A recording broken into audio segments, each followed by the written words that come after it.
Então, como eu falei, é importante, então, a gente ter esses testes quando é possível, né? Ou seja, empregá-los e empregá-los de forma apropriada. De qualquer forma, isso não vai resolver problemas pré-existentes, que são os problemas dos estudos primários. Bom, a meta-análise em si, a gente diz que é um procedimento em duas fases ou duas etapas. A primeira etapa, a gente tem aquilo que eu falei no começo do diapositivo anterior, que é uma medida resumida ou agregada, perdão, uma medida resumida para cada estudo incluído, né? E a partir disso, uma medida de efeito, que pode ser expresso, por exemplo, como uma medida de associação, que vocês conhecem, como as odds ratios, os riscos relativos, as razões de Hazard, diferenças de risco, ou ainda diferenças de média, sejam diferenças de média ponderadas ou diferenças de média padronizadas. Eu falei um pouco com vocês, né, nas outras aulas, sobre como a gente agrega, por exemplo, estudos primários que testaram, por exemplo, uma citoquina usando diferentes ensaios. E aí tu quer comparar adulto com idoso na expressão de uma interleucina 1, ou 6 ou 10 na periodontite, tá? E aí tu quer fazer uma meta-análise sobre isso. A forma de a gente agregar estudos primários que analisaram essas diferenças entre as interleucinas, mas usaram diferentes tipos de ensaios, é trabalhar com a diferença padronizada das médias. Então, a gente usa algum número para padronizar, e aí a gente estima a diferença padronizada entre as médias, certo? Então, assim, importante, a gente sempre vai ter uma medida de efeito de tratamento ou de associação, e essa medida, né, ela vai ser ou uma medida de variáveis categóricas, do tipo odds ratio, ou risco relativo, ou ainda algum tipo de diferença de médias para variáveis numéricas, contínuas. Certo, gente? Então, essa é a primeira distinção importante que a gente tem que ter aqui. A gente vai trabalhar ou com categóricas ou com contínuas, e aí vai variar um pouco a medida resumida ou agregada do efeito que a gente vai ter na nossa revisão sistemática. Mas, assim, amplo senso é isso aí. Fernando, Diga. tu vai explicar um pouquinho mais sobre essa diferença das médias? A gente vai ver depois na segunda parte da aula. Tá, tá bom. Daí, assim, o procedimento, na sua segunda etapa, é essa medida sumarizada, que representa uma média ponderada das medidas geradas na primeira etapa. E aí, então, o que é essa ponderação? É atribuir, né, o que a gente chama de um peso para cada estudo individual, certo? A gente pondera, né, ou a gente, né, dá um valor, vamos dizer assim, para esse estudo em relação a todos os estudos que vão ser incluídos numa meta-análise, usando o inverso da variância, tá? Então a gente pega o inverso da variância das médias de efeitos de tratamento, que é o erro padrão ao quadrado. Vocês também estão fazendo estatística, vocês estão com isso mais fresco que eu na cabeça. Como o erro padrão ele é altamente influenciado pela amostra, quanto maior o estudo, maior o peso. Então, por que usa o inverso da variância, gente?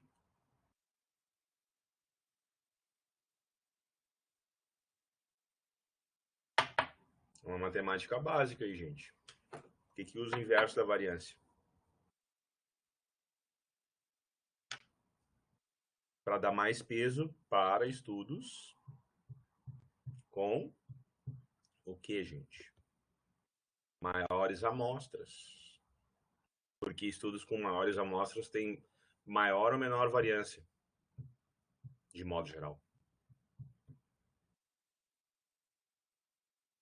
Ai, ai, ai. Vou chamar o professor Roger. Isso aí, João. Isso aí, João. Estou falando aqui, variáveis categóricas não é um pouco diferente, tá, João? Vou falar, acho que um pouquinho mais para frente na apresentação vem sobre as categóricas, tá? Mas vamos dizer que isso, assim, é a base matemática geral, tá? É essa. Então, toda vez que a gente tem, né, um modelo onde a gente estima que o efeito é similar, ou seja, a variação ela tem origem dentro de cada estudo, a gente tem uma situação em que um estudo de maior amostra ele vai contribuir mais para a medida agregada porque ele recebe mais peso. Tá entendido isso, gente? Eu estou indo muito rápido, porque eu sei que aula de estatística vocês não costumam, a maioria de vocês não costuma gostar. Assim, daí vocês têm que me dizendo se tá ok, se eu tô indo muito rápido. O importante é entender aqui a questão do tamanho da amostra, de como o tamanho da amostra tem relação com a variância e como o fato de tu usar o inverso da variância inversa resulta em que estudos com maiores amostras vão ter uma contribuição maior, né, ou a medida de efeito dele vai ter uma contribuição maior para a medida agregada lá, sumarizada de todos os estudos. Certo? Buenas. Tá, isso acho que tá bem. Então, tem vários métodos para ponderar, tá? Tá aí o slide acho que, do que o João queria fazer. De modo geral, assim, tem métodos que são para medidas contínuas, né? O método da variância inversa ou do inverso da variância é o que a gente costuma usar, tá? E existe um método que se chama Mental Hansel, que daí parte mais do tamanho da amostra e da proporção de eventos em cada grupo, por exemplo, João, e que daí estima, né, perdão, que pondera com base nisso. Eles geram um WI ali, que é o fator de ponderação, tá? Mas a gente pode dizer que a base teórica é trabalhar com estimadores de efeitos fixos, numa ideia, assim, né? Depois vai ter para os efeitos aleatórios ou randômicos, mas assim, a base é para efeitos fixos, tá? Então, quando a gente parte de uma decisão por efeitos fixos, a gente tem que todos os estudos medem o mesmo θ, né? Que é a mesma estimativa de efeito. Portanto, essa estimativa de efeito ela não varia muito de um estudo para outro, certo? A gente está falando em estudos aí que têm resultados, né? Um conjunto de estudos primários que têm resultados mais ou menos homogêneos, certo? Então tem esse método aí e o método de Mantel-Hansel, que é o método que a gente usa daí com base em tamanho de amostra, com número de eventos por grupo de interesse nosso, e a gente, né, gera esse fator aí, estimador, que a gente usa para multiplicar depois por estudo individual, mas é dessa forma que a gente trabalha. Isso não interessa muito, não vou entrar em cálculo, porque eu também não sou expert nisso, eu entendo mais os pressupostos. E aí, assim, uma das coisas que algumas pessoas vêm tentando fazer há muito tempo, inclusive, por exemplo, lá no estudo da carga global, é desenvolver métodos para lidar com essa questão da qualidade dos estudos, tá? Dos erros sistemáticos dos estudos. E aí, o que muita gente faz é ponderar não apenas por técnicas mais de heterogeneidade estatística, do tipo inverso da variância ou Mantel-Hansel, mas incorporar uma ponderação por score de qualidade. Tá? Só que essa técnica, ela é desaconselhada, principalmente porque ela ignora que estudos maiores possuem mais precisão, mistura estudos bons e ruins, e tem alguns pesquisadores que entendem que estudos ruins nunca deveriam ser incluídos, especialmente os muito ruins. E, para mim, os principais problemas são os dois últimos ali. A gente, de modo geral, e a gente já viu isso nas aulas anteriores, tem uma situação em que a gente sabe que as escalas de qualidade elas não são validadas, essas que geram scores. Até por isso que, de modo geral, a gente prefere trabalhar por análise de componentes. Por isso, não há uma garantia de que ela, de fato, está dando pesos corretos. Então, a gente viu, por exemplo, nas aulas anteriores, na aula de risco de viés, que tem escalas que dão pesos idênticos para componentes que, na verdade, têm efeitos muito diferentes na qualidade geral dos resultados de um estudo primário. Então, esses métodos de ponderação por qualidade, eles vêm sendo assim, evitados, criticados. Tem outras técnicas daí para lidar com a questão da heterogeneidade, inclusive técnicas estatísticas, do tipo meta-regressão, que a gente vai ver um pouquinho mais para frente. Mas o importante, vamos dizer, é a gente, então, partir dessa perspectiva de que, primeiro, essas escalas que geram scores de qualidade para estudos primários, elas, de modo geral, não são validadas, e a gente, por isso, não sabe se elas estão atribuindo pesos adequados. E, para além disso, muitas vezes a própria avaliação de cada critério ela é muito subjetiva, e, com isso, a própria atribuição de pesos, ela naturalmente ela é subjetiva. Então, a gente viu, né, a ponderação mais aqui por estimadores, com técnicas estatísticas, depois a ponderação mais baseada na qualidade dos estudos, que é algo não muito utilizado. Eu sei que lá no estudo da carga global o pessoal tá desenvolvendo algumas técnicas e tentando validar algumas coisas. E depois aqui a gente mais usa é a de efeitos randômicos, ou né, os métodos de random effects.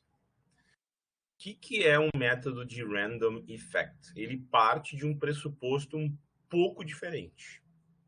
Ele não usa só um estimador, como a gente tem aqui. Né? Ele não usa apenas, ou ele não parte do pressuposto de que a variação que é apenas resultado de erro aleatório de cada estudo primário. Certo? Ele tem um pressuposto diferente. Ele tem um pressuposto de que há também uma diferença no que cada estudo está estimando entre os estudos que foram incluídos numa meta-análise.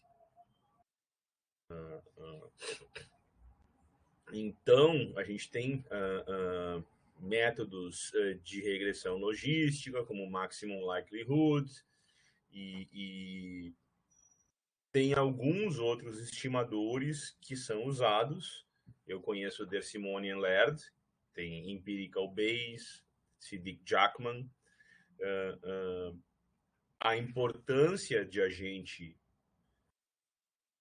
trabalhar com efeitos aleatórios em situações de heterogeneidade é que quando a gente trabalha com esses modelos de efeitos aleatórios, a gente não tem apenas a variância dentro do estudo, né? Ele calcula também a variância entre as medidas lá do começo, essas aqui, ó. Cadê elas? Essas medidas resumidas, ele calcula a variância entre essas medidas resumidas entre os estudos. Então, assim, isso é importante ter claro, tá, gente? A gente incorpora mais um estimador, quando a gente trabalha com métodos de ponderação do tipo modelos de efeitos randômicos ou aleatórios, tá? A gente tem a incorporação da variância que é inerente de cada estudo individual e a variância que é calculada a partir das medidas de cada estudo que é incorporado na meta-análise. Entenderam isso? Tá tranquilo? Duas fontes de variância aí, né, que a gente diz que a gente tem. E aí tem Tu alguns pode métodos para trabalhar com isso. explicar o início ali de novo, que pressupõe que também tem diferença? Eu não entendi muito bem essa parte. Pressupõe que tem diferença, ou que tem variância, não apenas do um estudo. Não é só a variância de cada estudo, mas a variância entre os estudos que foram incorporados. Então, tu calcula outra variância, que é a variância das medidas sumarizadas de cada estudo individual. São duas fontes de variância, a gente diz. A variância do estudo que tu fala é a variância da revisão sistemática, isso? Da revisão sistemática. E Porque, aí assim, da também meta-análise, tem a de variância cada meta-análise. entre cada um dos estudos que foram incluídos. Isso. Tem dentre ou dentro do estudo, né? A variância que é dada lá pelo tamanho da amostra e tal, e as medidas, e as medidas que a gente está fazendo. E tem a variância entre, que é inerente ou relativa aos estudos que estão na meta-análise, vamos dizer assim. Talvez isso aqui ajude a explicar ou ajude a piorar esse slide aqui, né? E o próximo. Tentar entender, assim, a diferença entre fixo e aleatório. O fixo, ele pressupõe que um tratamento ele tem um único efeito. Ou seja, que sempre vai melhorar e que vai melhorar mais ou menos X%. E que todos os estudos que foram incluídos, eles mediram esse efeito. Então, não tem variância entre esses estudos. E o que interessa nesse caso, num modelo de efeito fixo, é o efeito único de todos esses estudos que foram incluídos. Ou seja, não há variância entre os estudos e nesse cenário a variância ela tem origem apenas no erro amostral aleatório de cada estudo e isso é relacionado muito ao tamanho amostral de cada estudo. Certo? Não conta as diferenças entre os estudos porque eles estão, de fato, olhando para um efeito único. A gente até, às vezes, tem isso quando a gente faz uma meta-análise. Tá? Mas não é sempre que tem. Aí, mais para frente, a gente vai ver alguns exemplos na aula. Já quando a gente trabalha com estimadores e trabalha com modelos de efeitos aleatórios, a gente pressupõe que os estudos incluídos, eles são uma amostra aleatória de possíveis efeitos e que cada estudo mede um efeito e um tamanho de efeito diferente. Portanto, o θ lá de trás, aqui, ó, né? A estimativa de efeito também varia ao redor de uma média.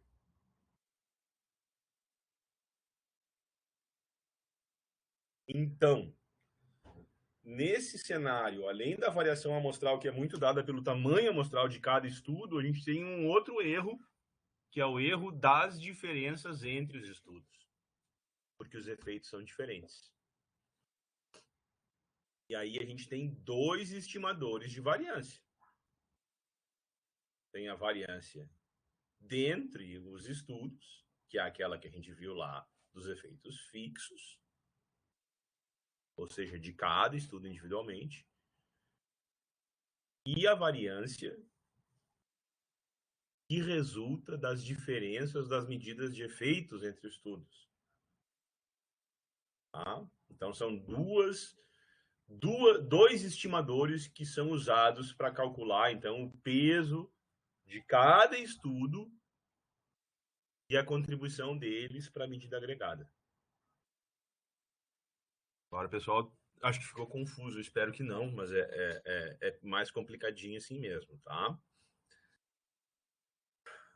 O que a gente acaba tendo na prática, tá?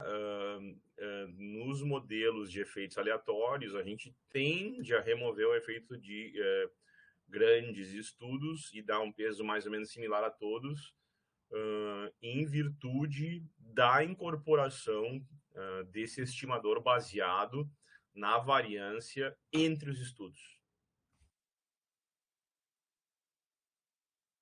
Tá bem até aqui, gente?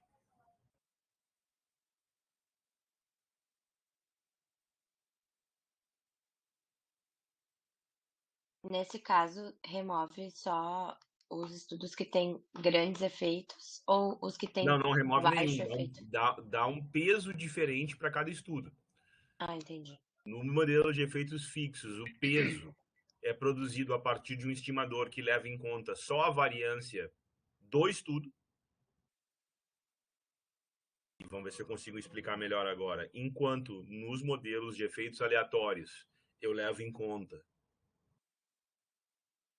eu produzo um peso que leva em conta esse estimador que usa o inverso da variância desse estudo, e eu incorporo um outro estimador que incorpora a variância entre todos os estudos que foram incluídos na revisão sistemática. Não sei se ficou melhor de entender agora.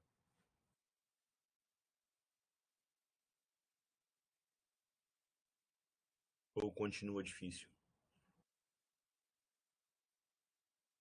Não sei, gente. Médio. Tá. Ai, ai.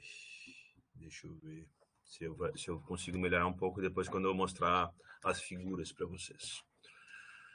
Bom, quando é que a gente usa modelos de efeitos fixos? A gente tem dois pressupostos, tá?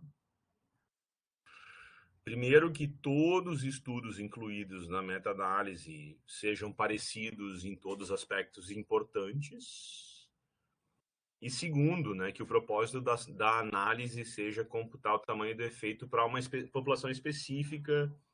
Então, tem muita gente que critica mesmo o uso de modelos de efeitos fixos, porque ele não produziria resultados que são generalizáveis. Então, aí, autores como Borenstein vão fazer essa pergunta, né?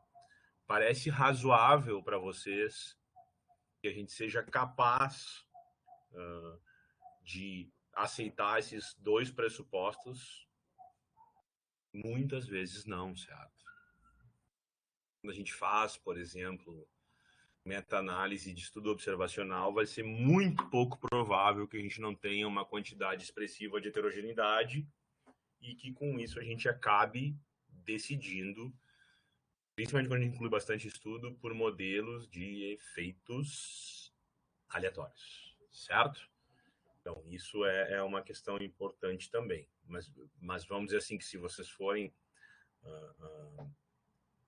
decidir por um efeito de modelos fixos, né, além, por exemplo, do Cade Cochrane ou do I ao quadrado, que é o mais importante para analisar a heterogeneidade, vocês têm que cumprir esses pressupostos aí, certo? Em tese, né? Bom. O que seriam esses aspectos que precisam ser idênticos? O que precisa ser idêntico tem que ter uma intervenção muito similar, principalmente, e uma medida de desfecho muito similar quando a gente está falando de ensaio clínico randomizado. A gente sabe que às vezes não acontece, porque regimes de tratamento mudam um pouquinho de um estudo para outro, por exemplo. E aí tu já não tem similaridade na intervenção, certo? Ou o tempo da intervenção, ou o tempo para produzir remissão, cura, ou a medida de desfecho que tu queira. Essas características, elas precisam ser similares.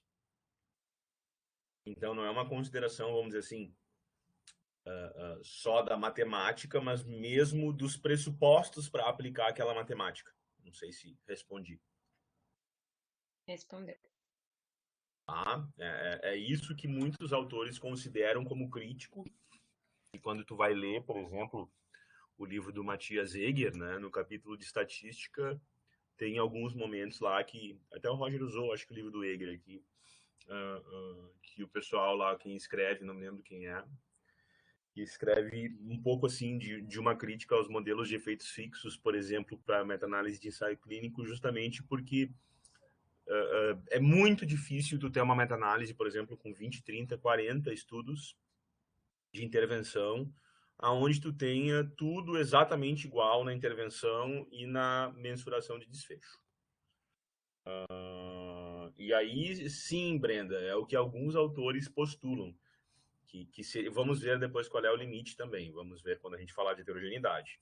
E aí o limite é definido um pouco pela análise que a gente faz da heterogeneidade estatística.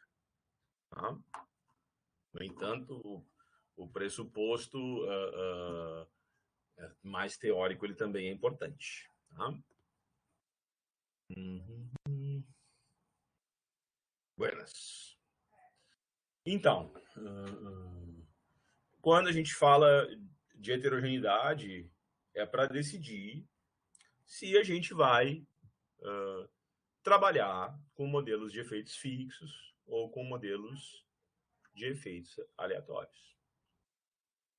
Se a gente vai ignorar, a gente vai usar modelos de efeitos fixos.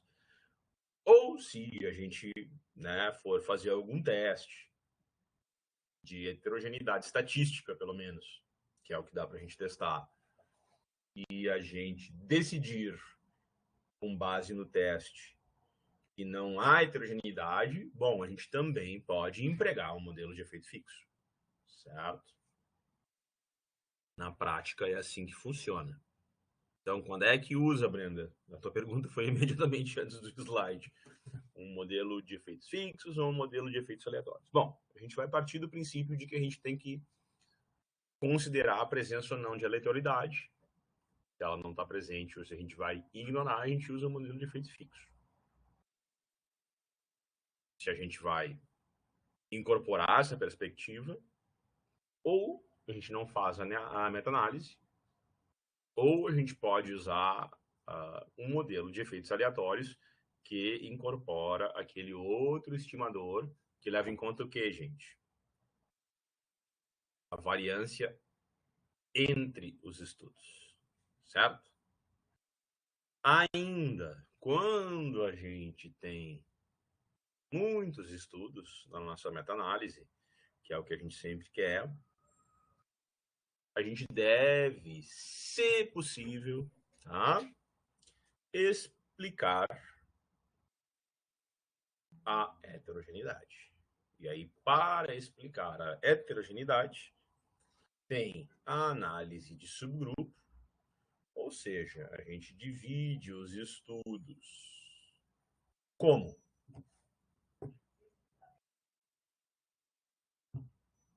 Como é que a gente divide o estudo?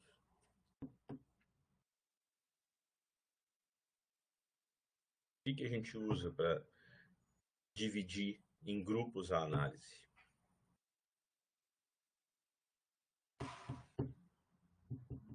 E aí?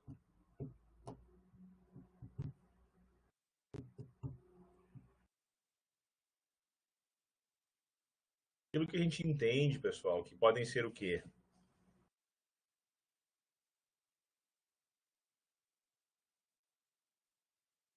tentar agrupar os estudos similares? Por quê? Porque daí vai ter uma variância menor? Não, porque a gente quer explicar as fontes de heterogeneidade, a origem da heterogeneidade. Então, o que a gente faz é, por exemplo, separar os estudos por década.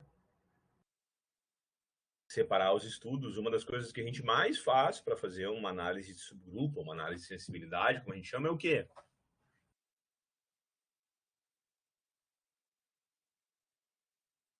Qual é a primeira coisa que a gente deve fazer se a gente tem estudos primários em número suficiente para fazer uma análise de subgrupo e ter alguma ideia de sensibilidade? Qual é a primeira coisa que a gente deve considerar? Não vale a Natália.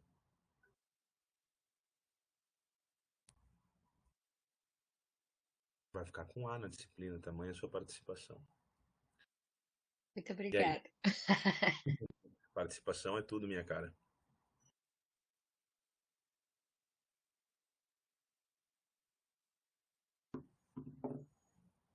Seus estudos são homogêneos entre si? Não. Boa, mas não. Porque daí, se eles são homogêneos, eu vou usar um modelo de efeitos fixos. E aí eu estou ignorando a heterogeneidade. Mas boa. Boa tentativa. Eu vou começar a dizer que a Alexia não pode participar também daqui a pouco.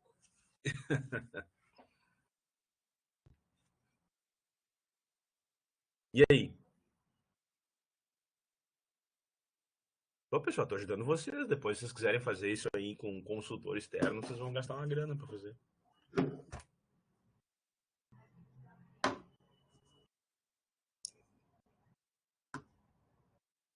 Qualidade dos estudos primários, gente. Risco de viés. Então, se o estudo incorporou viés porque tinha problema na alocação, eu vou tirar todos os estudos que tinham problema na alocação e vou comparar os estudos que tinham com os que não tinham problema na alocação. Para explicar o quê? Para saber se, por exemplo, a qualidade do estudo é uma fonte de heterogeneidade. Será que isso é importante?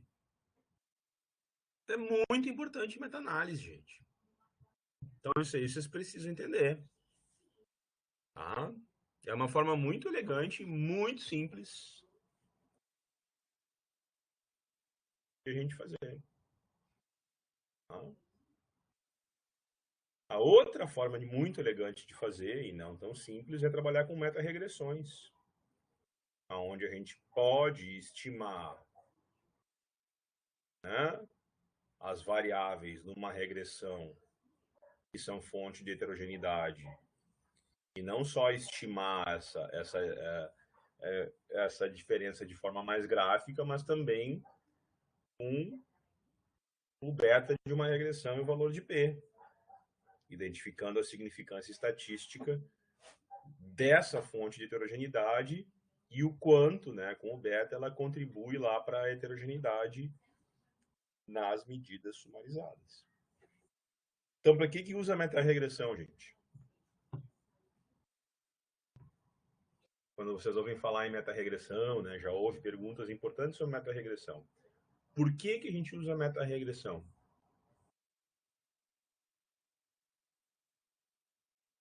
Para explicar a heterogeneidade, para explicar as fontes de heterogeneidade.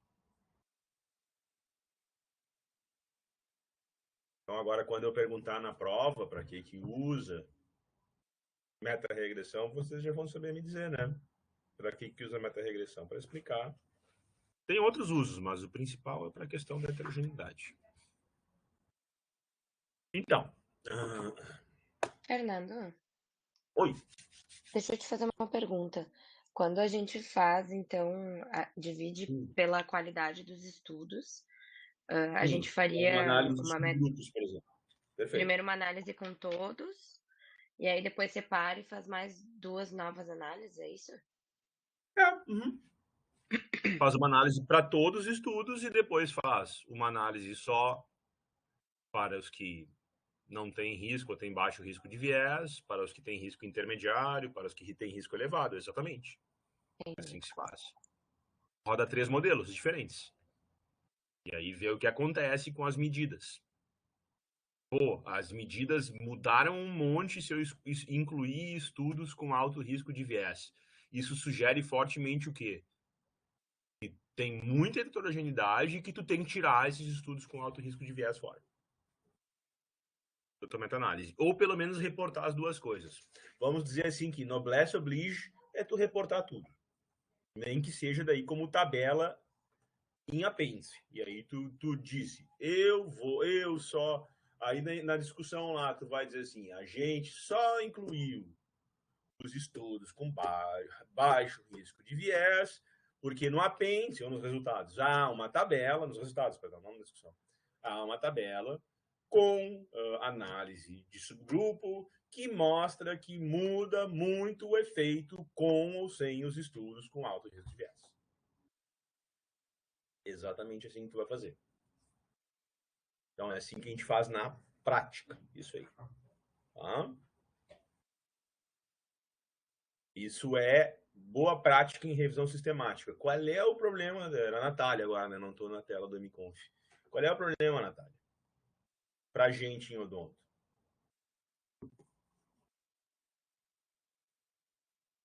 Qual é a dificuldade da gente em odonto? A dificuldade da gente em odonto é sempre a mesma. A gente tem pouco estudo primário. E aí fica difícil usar essas técnicas mais sofisticadas, tipo meta-regressão, e às vezes, porque a gente não cumpre os pressupostos lá do número, não lembro qual é o número mínimo, acho que é 20 estudos, sempre que eu não trabalho com meta-regressão. E aí a gente fica numa situação em que é difícil, né? Às vezes nenhuma análise de sensibilidade a gente consegue, porque a gente não tem 7, 8 estudos para fazer ali, tirar 3, 4 ruins fora e fazer uma com 3, 4, entendeu? Então, a gente tem essa complicação adicional em odonto. Mas, assim, às vezes tem bastante coisa. E aí, na situação em que a gente tem bastante estudo primário, ótimo, bom, daí a gente pode usar todas essas técnicas aí, que são todas boas. Não precisa nem trabalhar com meta-regressão. Muitas vezes, uma análise de subgrupo é uma forma super elegante de apresentar o efeito, né, de estudos de baixa qualidade, por exemplo, nas estimativas de efeito sumarizado de uma meta-análise. Então, dá para fazer desse jeito e funciona super bem.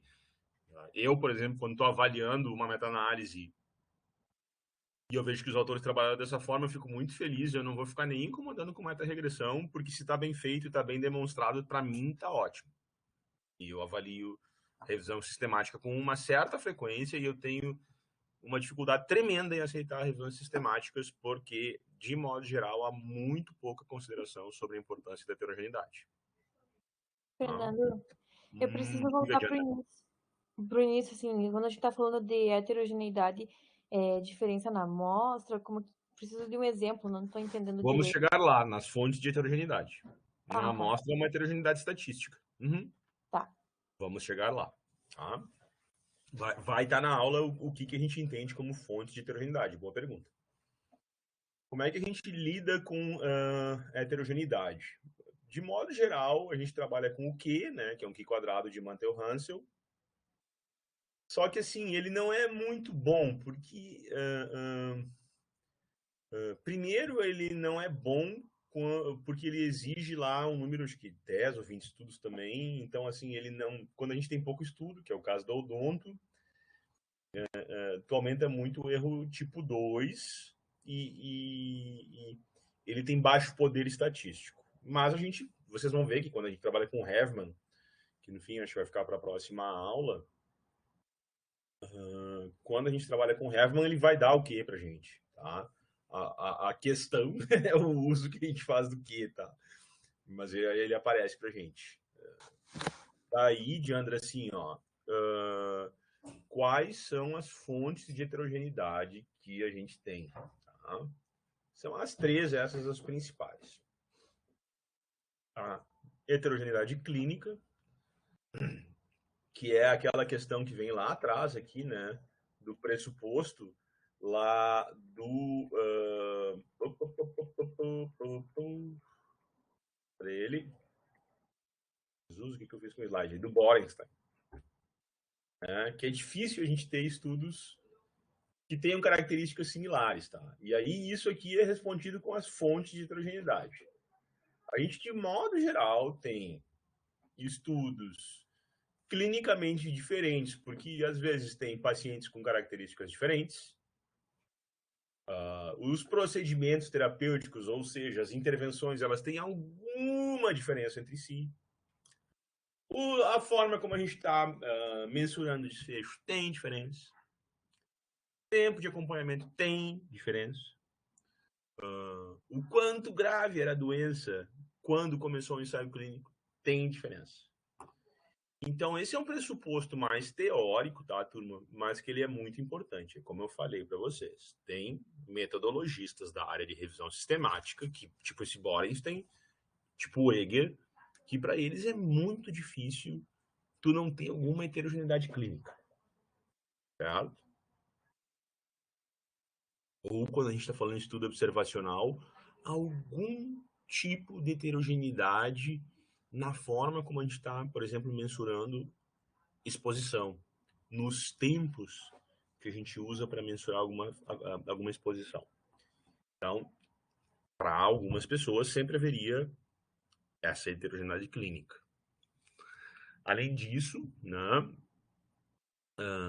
tem alguma heterogeneidade metodológica, que ela tem origem no quê? Estudos com algum método diferente, com o tipo de randomização, a forma como foram cegados os participantes e os examinadores e quem fez a entrega da intervenção, alguma forma de análise, né? Materiais que foram utilizados, problemas de controle de qualidade. Então, isso também é uma coisa mais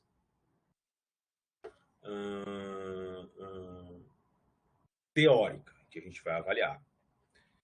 A heterogeneidade que a gente consegue lidar é a heterogeneidade estatística, tá? É aquela que a gente mensura e, vamos dizer assim, até captura um pouco de forma indireta essas outras duas, por meio de testes estatísticos, se há muita diferença na magnitude de efeito. E aí a gente tem uma avaliação que leva em conta a variação entre e dentre os estudos incluídos, que é com base naqueles estimadores lá que eu coloquei para vocês também lá no começo. Então, como é que a gente lida com heterogeneidade, né? Trabalhando com a mensuração da heterogeneidade estatística com técnicas estatísticas específicas. Tá? E aí, como a gente está fazendo uma meta-análise e como a gente sempre quer ter uma meta-análise lá com medida de efeito sumarizada, a gente tem que levar em conta a presença e as causas de variabilidade no efeito tratamento. Então, por isso, a gente deveria sempre explorar a presença e explicar a heterogeneidade. Avaliar a presença com teste estatístico e explicar com o quê? É o que a gente já viu lá, né? Com análise de subgrupo ou meta-regressão para ver quais são as fontes. Então, pode ser a qualidade, pode ser a década de publicação, pode ser o nível de doença. Tá? Existe, por exemplo, toda uma discussão em cariologia, né, sobre uma diminuição do efeito da fluoretação das águas ou das estimativas de efeito, porque hoje tem menos cárie, tem mais acesso a outras fontes de flúor, porque não sei o quê. Como é que isso é? Isso é heterogeneidade. Tá? Aí a gente vai ver lá com os testes de heterogeneidade. Como é que a gente explica? Com meta-regressão, com análise de sensibilidade. Aí pode ver, por exemplo, se a década em que o estudo foi realizado explica aquela heterogeneidade ali. E aí eu faço uma meta-regressão incorporando como uma covariável a década para ver o tamanho do efeito da década na variabilidade da estimativa sumarizada de efeito, certo? É o mesmo raciocínio que a gente utiliza para fazer as outras regressões. É. É uma regressão também, né? Perfeito. Fernando, então é indicado fazer a meta-regressão antes de fazer os subgrupos, para daí tu saber qual... Não, porque a análise de subgrupo, Brenda, ela é sempre uma análise mais...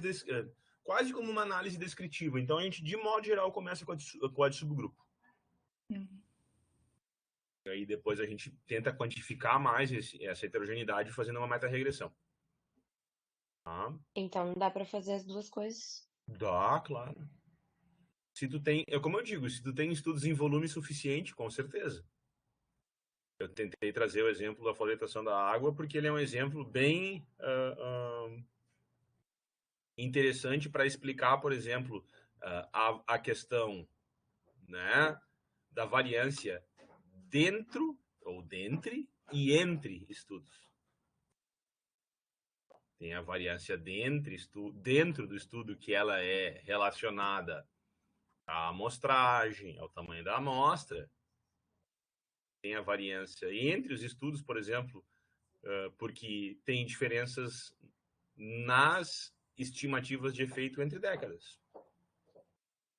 E aí, então, isso também é heterogeneidade. E aí, os modelos de efeitos aleatórios, eles incorporam essas duas coisas.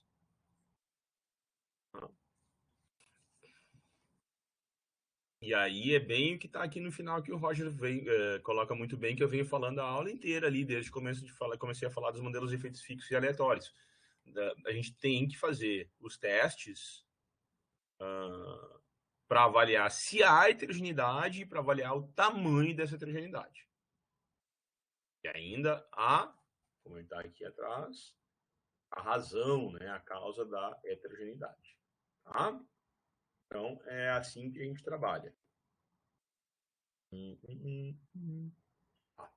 Depois vão começar a vir os gráficos, então já deu 1 hora de aula, vamos fazer 20 minutinhos de intervalo para esticar as pernas e tomar uma aguinha. Pode ser?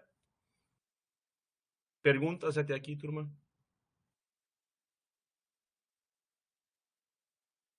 Turma, perguntas? Eu estou tentando ir bem tranquilo, não fazer rápido demais. Usar o tempo para vocês irem pegando a ideia do porquê que a heterogeneidade é importante. E agora a gente vai falar um pouco como a gente mede a heterogeneidade, com alguns exemplos. Acho que a minha dúvida era exatamente essa. Tá, e aí agora é a segunda parte da aula, e aí na outra a gente vai fazer Hevman. Eu vou trazer alguns exercícios e a gente vai fazer Hevman. Vou falar de uma aula mais prática. Então tá, 8h20. A Simone tem uma pergunta. Os outros 2 tipos de heterogeneidade. Parou. Bom, volta depois do intervalo com a pergunta então, Simone.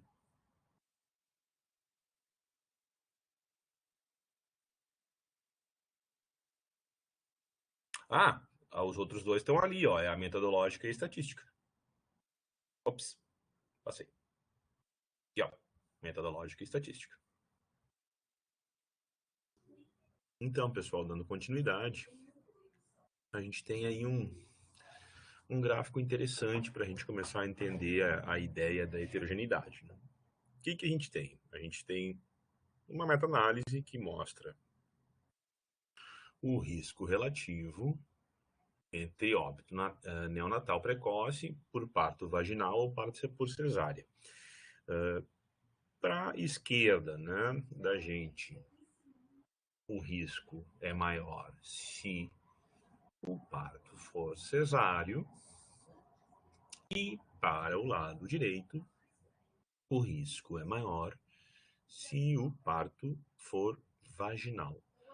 Mas olhando para a medida de efeito lá no diamante, né, que mostra que o risco total no Brasil para óbito neonatal precoce é maior em parto vaginal, a gente tem só a medida sumarizada, mas o que ela sozinha não mostra para a gente?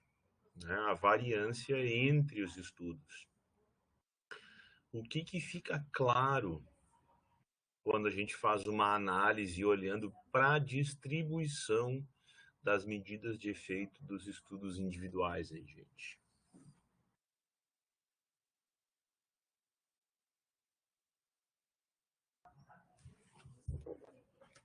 O que fica claro aí, gente?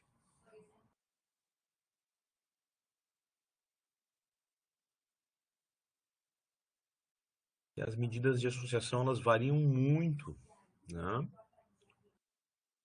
A ponto de a gente ter um risco significativamente maior para parto cesáreo do que para parto vaginal em estados ali como o Acre, né, como Amazonas, estados do norte ali do país. A gente vê um claro padrão que é, de modo geral, bem diferente do padrão para o resto do país, certo? Então, isso aponta o quê? Isso é uma representação gráfica do quê? Da heterogeneidade. O que a gente pode daí depois tentar fazer é tentar quantificar isso com os testes estatísticos e tentar explicar também, né? Com as análises de subgrupo ou com as meta-regressões. Mas todo mundo consegue, eu imagino, enxergar com clareza que há uma variância que a gente pode calcular aí pela diferença nas medidas de efeito entre, vamos dizer assim, os estados do Brasil, certo? Vocês chutariam que o que é fonte de heterogeneidade nesse estudo aí? O que vocês poderiam chutar, assim, que é, olhando para esse gráfico? Que é, por exemplo, a geografia, né? Ou que o local onde o parto é realizado é que é a fonte de heterogeneidade. Então, essa é uma primeira aproximação, uma primeira representação gráfica do conceito de heterogeneidade. Então, essa é uma representação bem visual. Mas, para medir, né, a gente tem algumas medidas, e a mais importante delas é o I ao quadrado, ou I square, que é uma medida da proporção dessa variação entre os estudos incluídos, que é devida a essa heterogeneidade e não ao acaso, tá? Então, a fórmula de cálculo está ali, né? A variância entre os estudos, a variância total, né? E aí tem o cálculo ali, que é dessa diferença, né? No Q vezes 100%. Nesse caso aqui, a gente tem uma proporção da variação total entre os estudos que é de 97%. Então, ela é muito alta, certo? A gente sabe, né, que 97% da variação dos riscos relativos ela é clínica ou metodológica, a partir dessa medida estatística, né? E aí a gente sabe, né, que a variabilidade total, nesse caso, ela é atribuível a quê? A essas variações entre os estados do Brasil. Não é dentro de cada estudo que tu tem variabilidade, até porque se a gente olhar ali, né, tirando talvez Roraima e Acre, os intervalos de confiança, gente, são bem estreitinhos aqui, se vocês olharem na coluna dos riscos relativos para cada estudo individual. Então, eles não variam tanto quando a gente compara, né? O Distrito Federal com Goiás, é pequena a diferença e, além disso, os intervalos de confiança eles são bem estreitos, tá?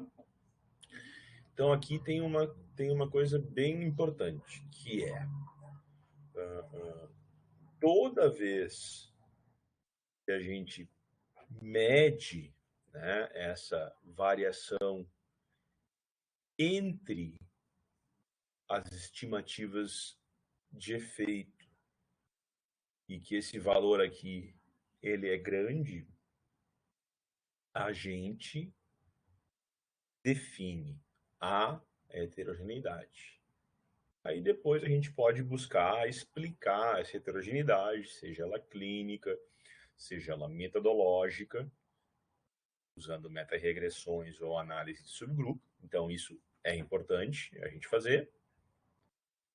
Mas a gente sabe, sim, que a variabilidade total, ela é atribuível à variabilidade entre os estudos. E aí a gente vai explicar, nesse caso, é o estado da federação que é a causa, tá? A grande vantagem do I ao quadrado, e a razão pela qual a maioria dos pesquisadores usa o I quadrado, pode até usar em conjunto com o Q, mas não usa normalmente o Q sozinho, porque o Q sozinho fornece um p-valor, é porque o I quadrado, ele quantifica justamente essa variação total. Ele dá uma porcentagem da variação total. Então, aqui tem outros exemplos, né? Tem o que é importante aqui, né? Não sei se tá, acho que tá pequeno para vocês. Deixa eu fechar minha câmera para ver se melhora aqui um pouquinho para vocês. Talvez melhore um pouquinho. Eu vou também para passar para a apresentação. Por favor, me digam no áudio que eu vou fazer a tela inteira para mim agora e aí se ficou melhor de ver. Melhor. Joia. Tá. Então, assim, gente, o que é importante vocês examinarem aqui, né? Então, aqui eles pegaram, tá? Exemplos de meta-análises que foram feitas com o pacote meta-aumentando stata. E aí, o que eles fizeram, né? Eles tinham medidas de efeito, vamos nos concentrar mais da segunda para baixo ali, que são, né, as odds ratios, o número de estudos que foi incluído, né, o valor do teste Q para a heterogeneidade e um valor de P, que é o valor de P do teste Q. Tá? No valor de P, toda vez que a gente tem um valor menor do que 0,05, a gente rejeita a hipótese nula, ou seja, a gente diz que há heterogeneidade, certo? Então, se a gente olhar para o valor de P sozinho, a gente vai apontar que a terceira linha, que é esse de inibidores de reuptake de serotonina para depressão, tem um valor de P menor que 0,05. E se a gente olhar sozinho para esse valor de P, a gente vai dizer que há heterogeneidade.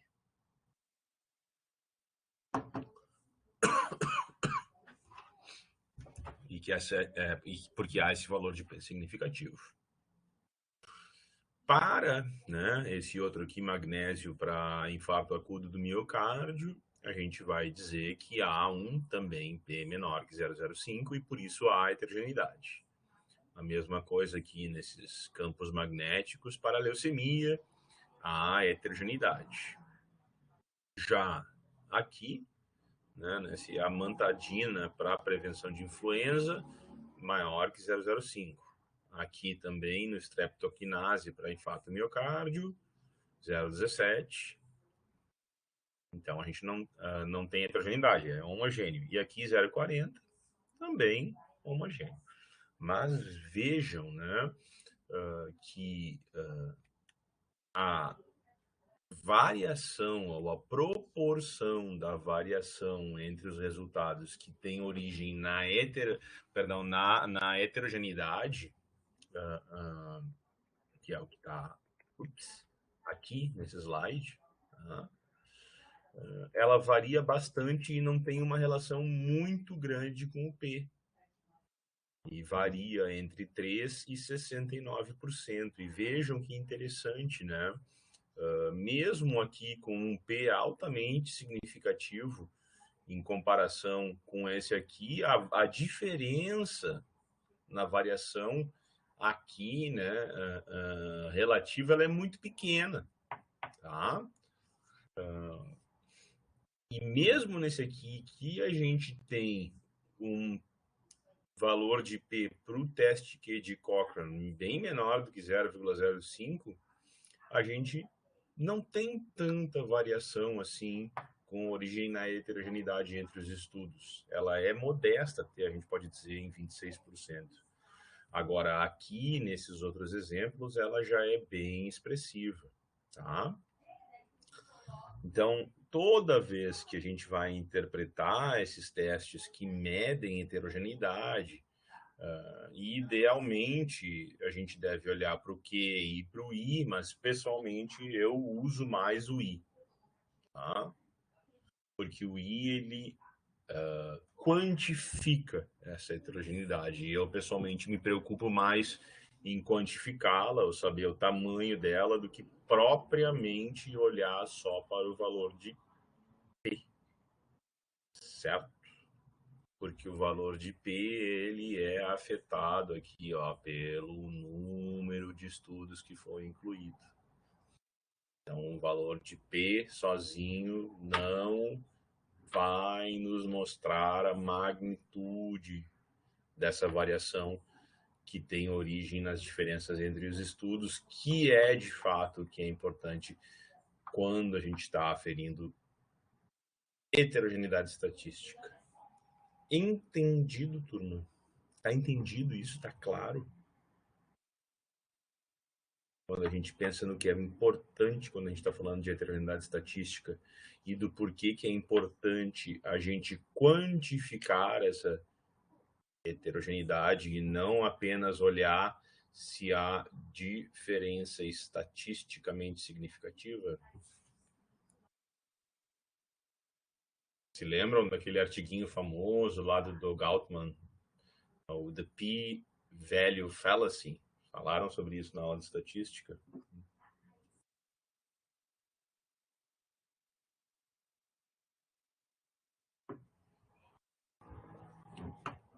Já leram esse estudinho famoso?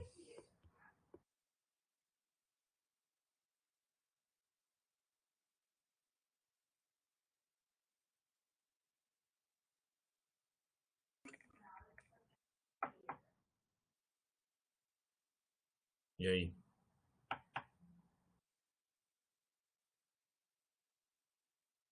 E aí, gente? Tem a questão do poder da amostra também. Aqui a gente considera também? Isso também, porque muitas vezes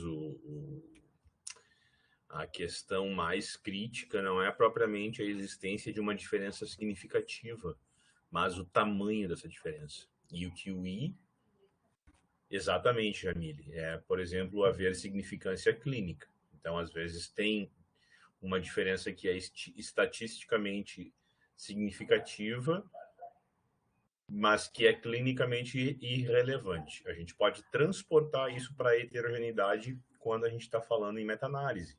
A analogia ela é adequada e bem colocada. A gente pode dizer que essa diferença ela é estatisticamente significativa, mas o tamanho dela não é expressivo quando a gente olha para as diferenças entre os estudos. E aí, o que passa a ser importante é a gente analisar os dois em conjunto. Idealmente, a gente deveria ter, né, um valor de P menor que 0,05 e um valor de I maior que 50.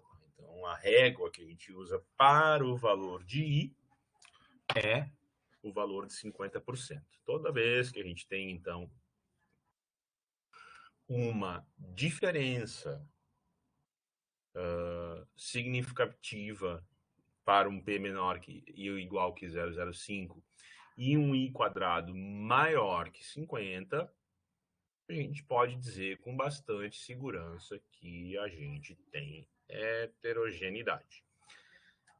Às vezes, a gente tem situações em que a gente tem um valor de P menor do que 0,005, mas não tem uma heterogeneidade pelo I² maior que 50%, porque é uma meta-análise com muitos estudos. Nesses casos, eu acho que a gente pode considerar que a heterogeneidade não é um problema, tá? Então, sempre olhar com cuidado, né? Aqui fica muito fácil nesse aqui, né? Porque quando a gente olha, por exemplo, né? Para a importância de a gente olhar para as fontes de heterogeneidade, olha só que legal, gente, que é aquela análise que eu falei para vocês de subgrupos. Então, o que os caras fizeram aqui? Né? Eles foram, né, olhar para a questão da heterogeneidade e para as diferenças, por exemplo, nesse primeiro caso, entre estudos de alta ou baixa qualidade metodológica. E olha que legal isso aqui. Né? E que aparece aqui com clareza, né? E eu acho que essa é a mais importante dos três. Os outros dois não são tão interessantes assim. O mais interessante aqui é que, por exemplo, para todos os estudos, a heterogeneidade ela está em 69%, com um P de 0,07. Olha que legal. Já se a gente olha para os estudos de alta qualidade apenas, olha o que acontece. O P vai para 0,31 e, mais interessante ainda, a variação ela é só 17%. Mas quando a gente olha para os estudos apenas de baixa qualidade, sobe para 79 e para 0,09 P. 0,009, perdão, P. O que isso aqui é, gente? Isso é a resposta àquela pergunta que eu fiz lá no começo, né? O que é importante, por exemplo, quando a gente está fazendo uma análise de subgrupo? Olhar para a qualidade dos estudos. Por quê? Muito provavelmente, o que é a fonte número 1 de heterogeneidade em meta-análise? Ela é metodológica. Tá? E ela tem a ver com a qualidade dos estudos. Certo? E que esse primeiro bloco ali mostra com clareza? Mostra com clareza isso, que quando a gente quantifica a heterogeneidade, né, de acordo com a qualidade dos estudos que foram incorporados na meta-análise, o que a gente tem? A gente tem a explicação da causa da heterogeneidade. O que é o resultado prático que não está aqui, porque esse não é tanto o interesse? Uma mudança nas medidas de efeito agregadas, gente. Uma mudança nas medidas de efeito agregadas. Então, isso é bem importante. Bem importante. Certo, gente? Estão entendendo até aqui? Tá ok? Alguma pergunta?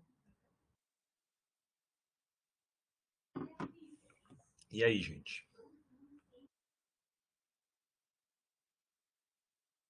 Buenas. Algumas considerações importantes. Primeiro, né, a escolha da medida lá no primeiro slide, né, vai depender do tipo de dado que a gente tem. Se ele é binário ou contínuo, por exemplo.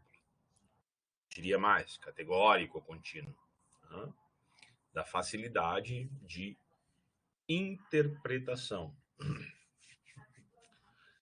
do método de ponderamento.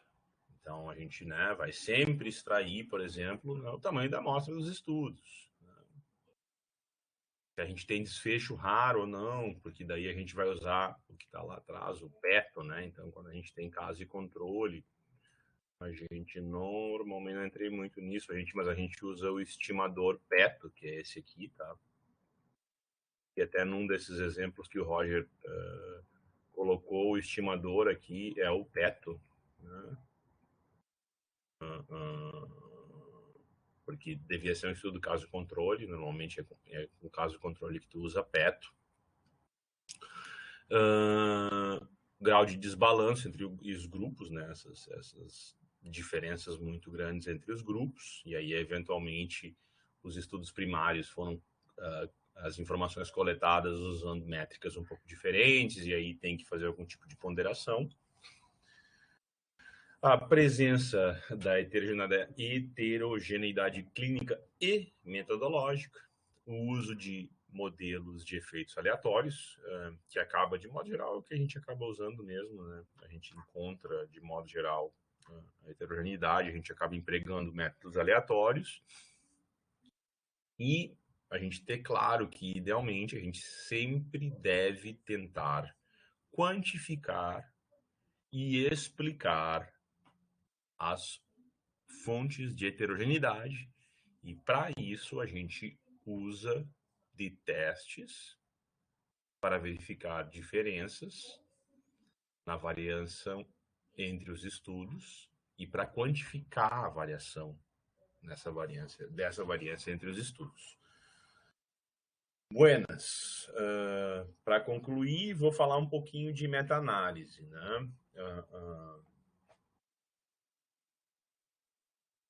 Quando uma revisão sistemática não possui heterogeneidade, a gente pode ainda assim ter que todos os estudos incluídos estejam enviesados, tá? Porque a gente tem, por exemplo, um viés de publicação, que é o viés mais comum. Então, assim, a gente sabe disso porque a gente sabe que estudos com grandes amostras ou com resultados muito favoráveis, eles são mais prováveis de serem publicados e, por isso, mais prováveis de entrar numa meta-análise. Tá? Tem exemplos e exemplos, né, de estudos que têm resultados muito fortes que acabam sendo publicados por isso, e que aí, quando as pessoas vão olhar com calma, a gente vê, né, que tinha um monte de problema nos estudos, né? Até essa semana, era o Roger, eu acho, que estava falando com os alunos da saúde coletiva, se tiver algum, Brenda, alguém aí me corrija, sobre os famosos estudos, né, de fluoretação das águas e QI, e que implicavam, então, que haveria um menor QI entre meninos em regiões com fluoretação das águas de abastecimento público, né? E aí, assim, o editor olhou isso, viu que isso era provavelmente uma temática que ia dar muita citação e tal, e publicou, né? Mas o estudo tem uma quantidade expressiva de problemas metodológicos, assim. Como disse o Roger, né? Primeiro porque é feito por gente que não é da área, então aí já tem um problema, as pessoas não entendem direito do que estão falando, né? Mas, bom, esse tipo de estudo, ele acaba tendo uma chance maior de entrar numa revisão sistemática porque ele foi publicado, certo? Então, a gente tem que cuidar muito disso. Como é que a gente faz para avaliar esse viés de publicação? A gente trabalha com a ideia de gráfico de funil, tá? Que é o que a gente mais usa para avaliar viés de publicação em revisões sistemáticas. Qual é o princípio que está por trás disso, né? É o princípio de que os estudos eles se distribuem de forma aleatória ao redor do meta-resultado, que é a grande média lá da estimativa entre os estudos.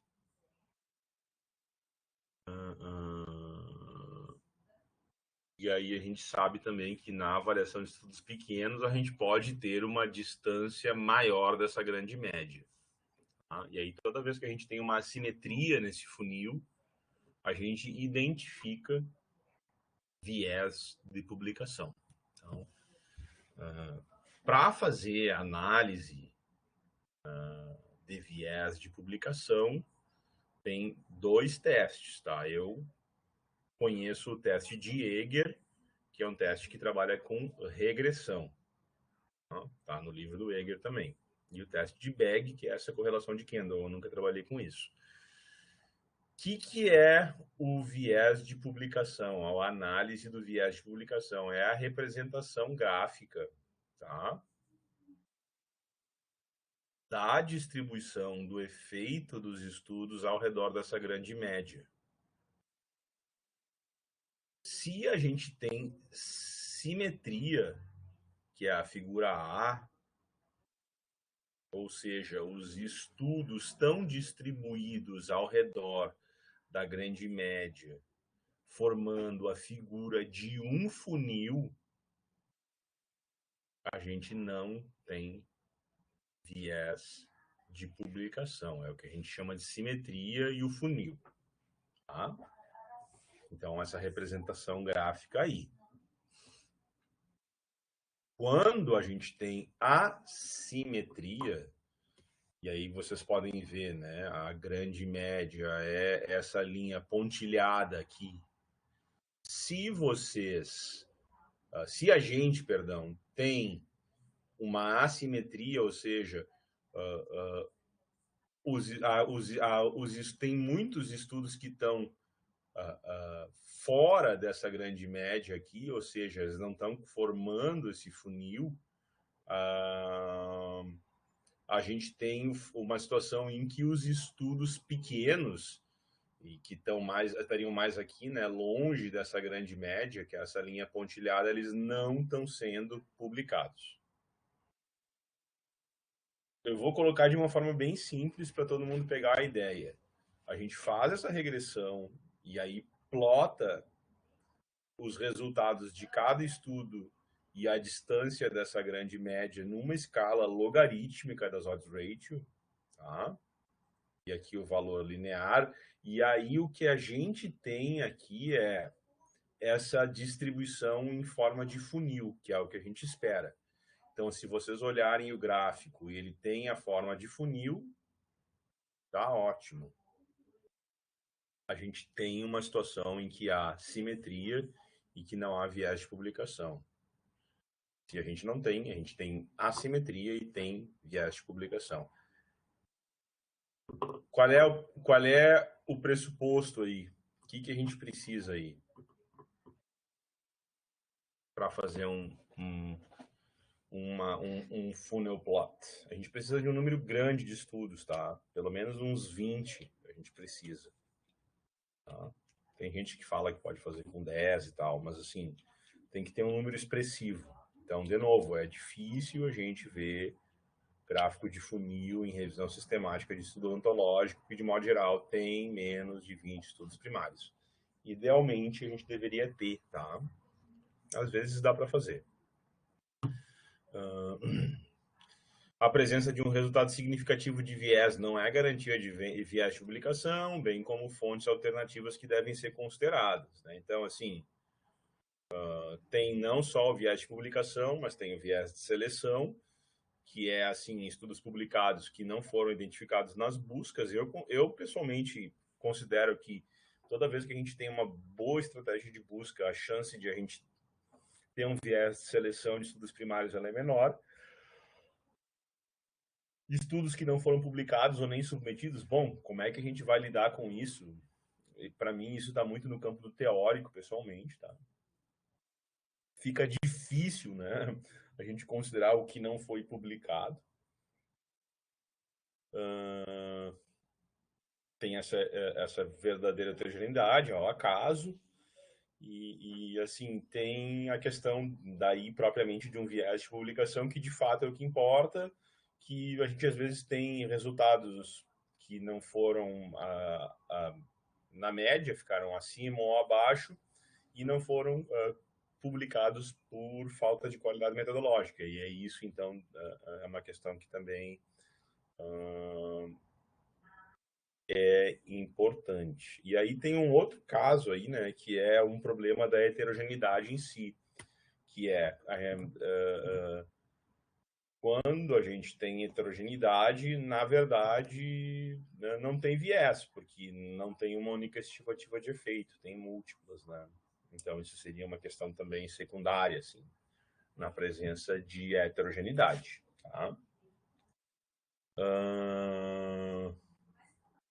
Softwares para meta-análise. Tem vários. Tem um até que não está aqui, que eu acho muito bom, ainda que seja pago, que é o Comprehensive Meta-Analysis. Mas os mais usados são o Stata, o SAS, o Revman e o R. O Roger gosta do R e eu gosto do Stata e do Revman. Eu acho que para quem está começando como vocês, o melhor e o mais simples de usar e o que tem a suíte básica é o Revman, que é um software livre da colaboração Cochrane. Então já são quase 9, eu vou levar um tempão para mostrar o Revman para vocês, então a minha proposta é que a gente veja o Revman na próxima aula. Tá? O Revman é esse software aqui, deixa eu trocar e mostrar para vocês.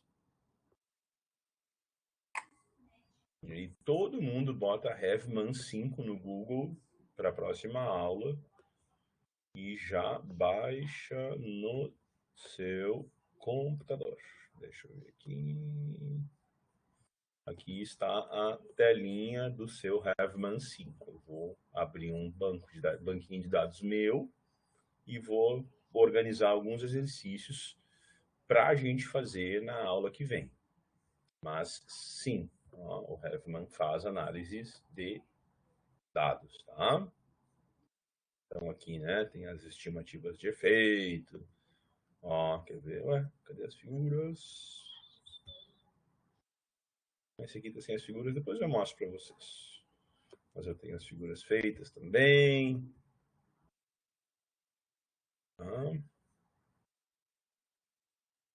E aí a gente vai ver tudo bonitinho, direitinho, né? Se trabalha com efeitos fixos, com efeitos aleatórios, tá?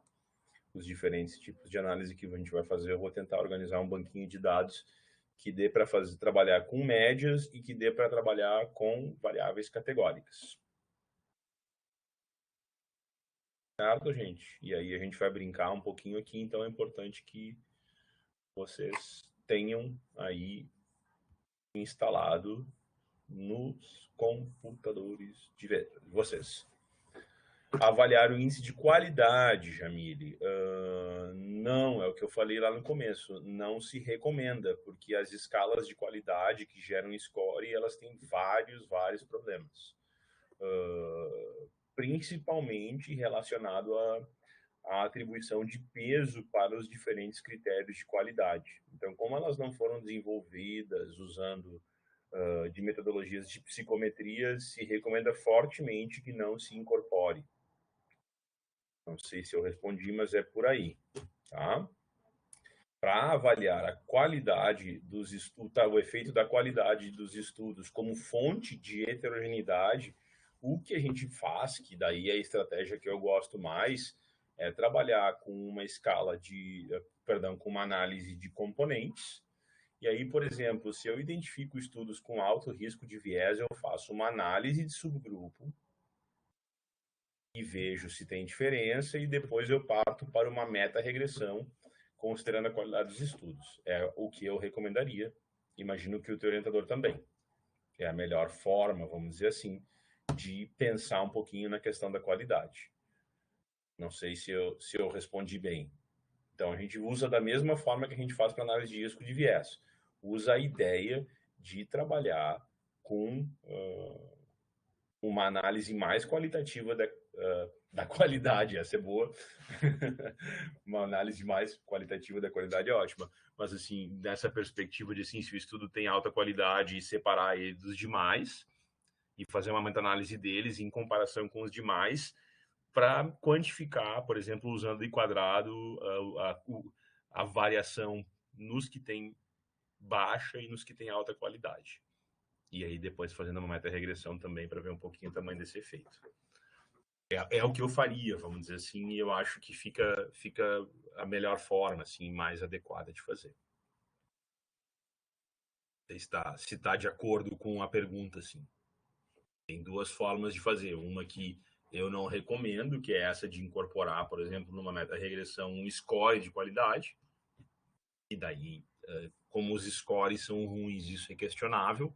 E a outra é trabalhar com a abordagem de olhar para separar os estudos com alto risco de viés dos estudos que estão bem, e aí fazer uma análise de subgrupo e depois fazer uma meta-regressão. Essas duas abordagens eu acho, ou essa abordagem assim de meta-regressão mais análise subgrupo, eu acho que está bem aceita, o que de modo geral a gente vê o pessoal fazendo ou faz, e é o que é considerado bem feito, assim, vamos dizer assim, para lidar com essas questões de heterogeneidade. Como eu falei, às vezes vamos dizer assim, os estudos de baixa qualidade são tão importantes para a medida sumarizada que tu realmente vai reportar a tua meta-análise sem eles, porque senão eles estragam a tua meta-análise. Diferença padronizada das médias? Sim. Quando tu mede um desfecho ou uma doença usando escalas diferentes, se tu quer sumarizar eles numa meta-análise só, tu padroniza. Por exemplo, tu quer fazer uma meta-análise de perda dentária e qualidade de vida e tu quer sumarizar estudos que usaram uma escala que dá de 0 a 14 pontos e uma que dá de 0 a 46 pontos. Tu padroniza botando todos os resultados delas numa escala que varia de 0 a 100 e aí tu faz a meta-análise. Não sei se eu expliquei, Natália. E aí tu tem uma diferença padronizada entre as médias quando tu agrega tudo.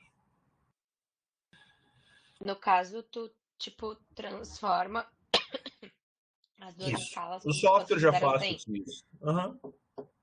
Um exemplo, né? Tu pode fazer vários tipos de padronização, mas sim, esse é o mais comum.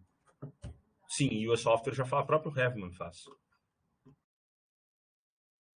Daí, a Jamília, anotado, análise de componentes, subgrupo, ver se tem diferença, meta-regressão. Isso aí, perfeito. Mais perguntas, turma?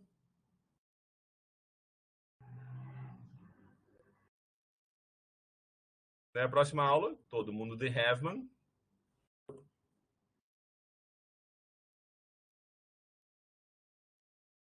Vou botar o link para vocês aqui. Link do Hevman.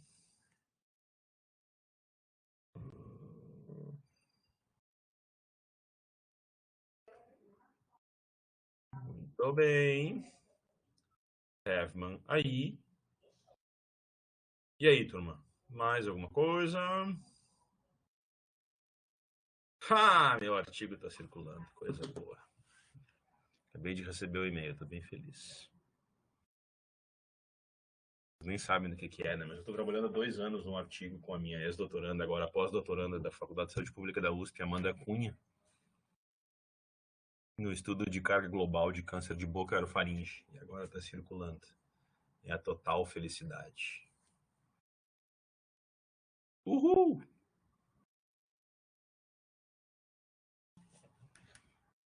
Até vou tomar um vinho amanhã para comemorar. Mas que notícia boa. Ganhei meu dia.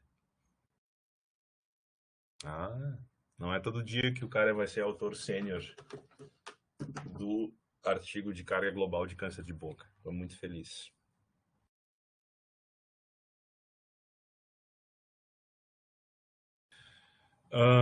Não, viés de publicação, Natália, também. Que é aquele do gráfico do funil. São os principais, assim, da meta-análise em si, né? Além do viés de seleção. O viés de seleção muito relacionado com a busca, né? Estratégia de busca, se a gente foi capaz de pegar todos os estudos. E o viés de publicação, que é esse muito relacionado a, por exemplo, os estudos pequenos, ou que não... Muitas vezes até é uma coisa que não está na apresentação, um estudo que... Não, só de publicação, Natália. Muitas vezes, uma coisa que acontece é que tem um estudo ótimo e a diferença não é significativa. E aí os editores não querem publicar. E isso é muito ruim. Porque muitas vezes estudos que mostram diferenças que não são significativas são muito importantes. Eu me lembro do frenesi que foi no começo dos anos entre 2000 e 2008, por aí, entre 2003, 2004, 2010, não me lembro bem, o frenesi que foi a coisa do periodontite em grávida e prematuridade. Até que os caras fizeram os estudos caso-controle. O que apareceu nos estudos caso-controle? A ausência de diferença significativa. Então, assim,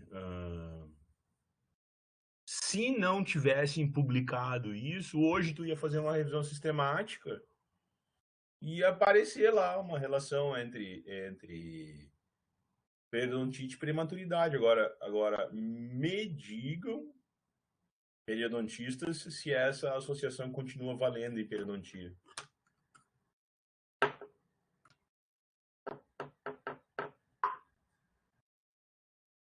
Não tem nenhum periodontista aí? Nenhum periodontista? Tem João ou o João já saiu? João já saiu. E aí? Pelo menos na graduação eles já ensinavam que não tinha evidência. Tem nada a ver, exatamente. Mas assim, logo que eu saí da faculdade, ali no começo dos anos 2000, quando eu estava no mestrado, era um frenesi, entendeu? Mulher grávida, se não fosse no periodontista, ia ter bebê prematuro. Então, mas daí, quando começaram a abrir estudos de melhor qualidade metodológica, veio por terra. Mas alguém teve que publicar que não tinha diferença significativa.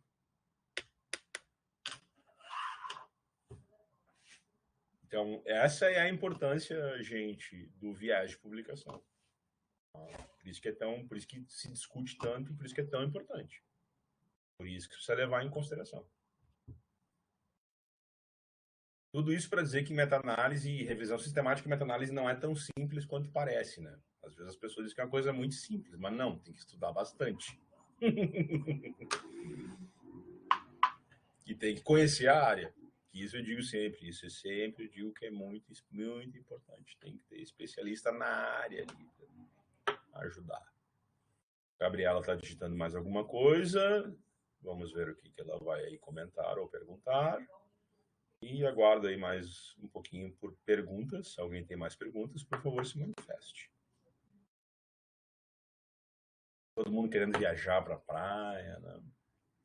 E eu segurando vocês aqui. Gabriela, por e-mail, fernando.hugo@uforgs.br ou fernandonevesugo@gmail.com. As usual, sempre tem. Fernanda, eu não entendi muito bem o gráfico do funil, o que seria o eixo Y e o X. Eixo X é a medida de efeito e o eixo Y é o log da medida de efeito, em log de base 10, se não me falha a memória. Deixa eu ver aqui.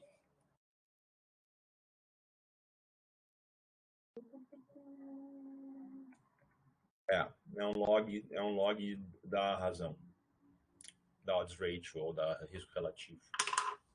E no eixo X é a própria medida de efeito.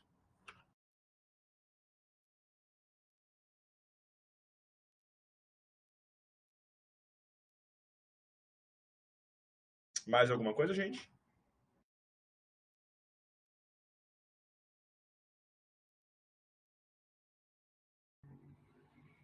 Bom, se vocês não têm mais nada, vou desejar e não vou esticar ainda mais a noite de vocês, vou desejar um bom feriado para todo mundo.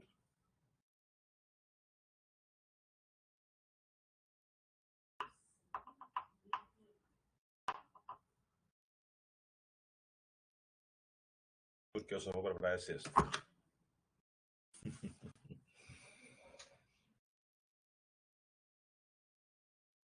Tchau, turma. Bom feriado aí para todo mundo. Aproveitem.